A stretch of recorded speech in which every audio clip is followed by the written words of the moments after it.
दक्ष police news, पहिले खाकी मग बाकी।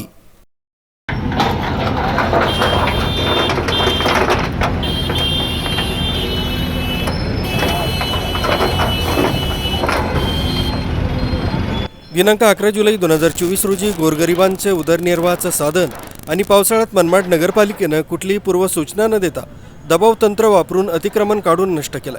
यात पत्रकारांचं न्यूज कार्यालय व उदरनिर्वाहाचं साधन JCBनं नष्ट केलं। राजू निर्भवने हा पत्रकार निर्भीड बातम्या लावत असून हा हिंदू महार या जातीचा आहे याची माहिती असताना सुद्धा मुख्याधिकारी शेषराव चौधरी व कर्मचाऱ्यांनी राजकीय दबावापोटी निर्भीड बातम्या लावणाऱ्या बहुजन पत्रकाराच्या उदरनिर्वाहाचं साधन त्यांची टपरी उद्ध्वस्त केली। तसं त्यांना कुठलीही पूर्वसूचना न देता पावसाळ्यात कुठल्याही प्रकारचं अतिक्रमण काढू नये असा दृष्टिकोन माणुसकीचा आहे।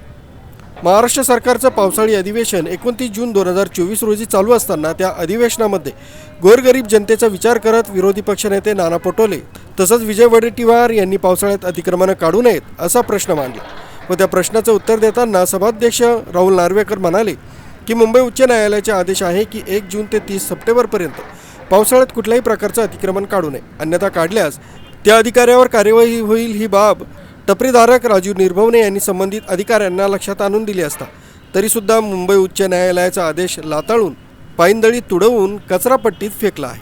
हे अतिक्रमण राजकीय दबावापोटी सदरचा निर्णय जबरदस्तीने घेऊन गरिबांचं अतिक्रमण काढण्यात आलंय।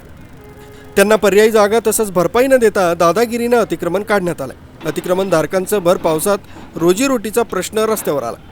हेच एकमेव साधन असल्यानं सदर टपरी गेल्या 20 वर्षांपासून होती। कुटुंबाला जीव देण्याची वेळ आली। मुख्याधिकारी तसंच राजकीय दबावकारी यांनी एक प्रकारे लोकशाहीचा गळा घोटला।